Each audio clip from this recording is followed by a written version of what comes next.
Hello, Aaron. Thank you very much for joining us here on the USHBA Candidate Review. It's a pleasure to have you. For those that don't know you, could you tell us a bit about yourself and how you came to the hemp space? Sure, Aiden, thank you for asking me to do this. My background is primarily in politics. I've been managing and strategizing for campaigns since about 2014. And since then, I've done work at the state and federal levels for candidates running for governor, state auditor, state representative positions, and also at the congressional level. And while I was in Iowa, which is where I spent the last 9 years, I also founded the Iowa Hemp Association with a group of about six others, and we worked to go around the state educating farmers about the reasons that hemp is something they should consider growing and work to legalize in Iowa. And since moving back to Illinois, I co-founded actually the Hemp Economic Development Group, or HEDG, and we work with development authorities and municipalities to leverage hemp as an economic development tool to create job opportunities and large-scale and local hemp processing, similar to what the fiber market is going to rely upon in the future.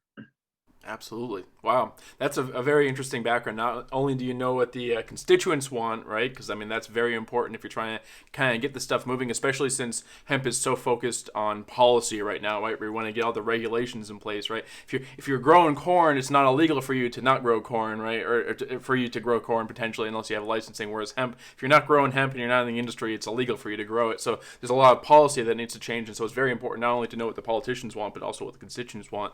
So that's really exciting. So, what do you think would make you a great board member?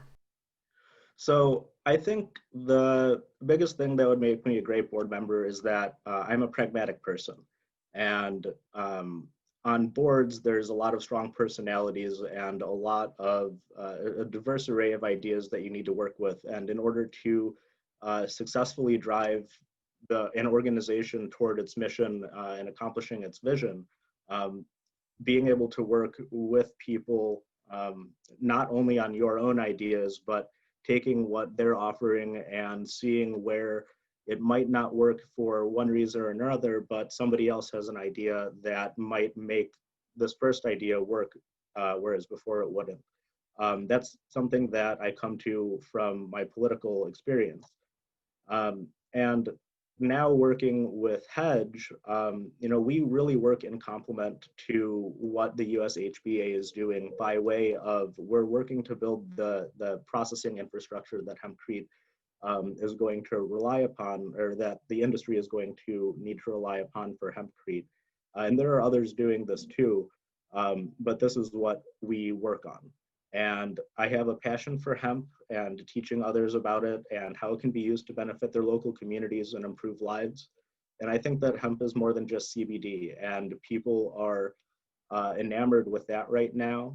But hemp is the way that we make the world healthier, I think. And I think that it's also the way that we move away from an economy that's based on petroleum. I see hemp as the future, and having an opportunity to participate in strategically driving the USHBA forward to accomplish its mission would be a great honor. Absolutely, and as you stated, the aspect of being able to deal with all the different board members, and I mean, I imagine dealing with politics and getting people that are running for a different position to be on the same page as you or be on the same page as others is very challenging. Lots of egos to deal with, and so to be able to have that ability to kind of navigate those waters and negotiate between all the different parties to get them on the same page as much as possible, so the organization itself can kind of move forward is very important. And then also bringing in the hemp aspect and putting the economic development on the ground, because that is also very important, right? We need to have funding for all these projects in order to get them off the ground. And so, kind of looking forward into the future, where do you see the U.S. hemp construction market being in, say, the next 5 years, and what do you think the roadmap looks like to get there? Sure. So in the next 5 years, ultimately, I see the U.S. hemp construction market as being on the cusp of large-scale building projects and revitalization projects. I come from Chicagoland area, and there are a lot of post-industrial, deindustrialized areas that used to be used for steel processing for Detroit, which are now no longer being used. Um, So a lot of those areas do need revitalization, and hempcrete can be a big part of that. I think that hempcrete will, in 5 years, have been adopted into the National Building Code.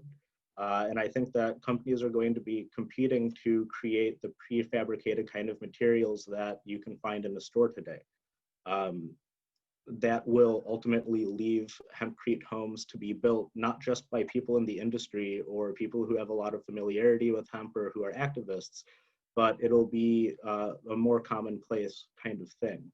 Um, I also believe that it, in 5 years, it'll be appropriate to start working at state levels to incentivize the uptake of hempcrete as a building material.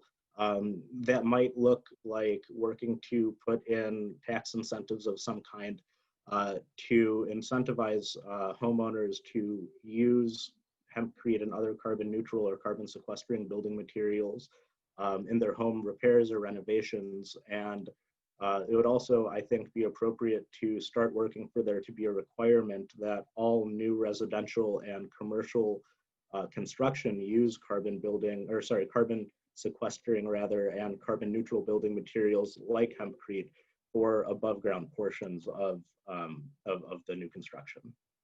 Absolutely, yeah. Getting it to be a mainstream material used is very good, and then also, as you said, the incentives are great, right? If you can economically incentivize somebody to use a material or work with something specifically, that's one of the best ways to get things moving forward, especially when it's going to help not only the environment but also the local economy. So thank you very much for joining us, Aaron. It was a pleasure speaking with you, and I wish you the best of luck becoming a board member.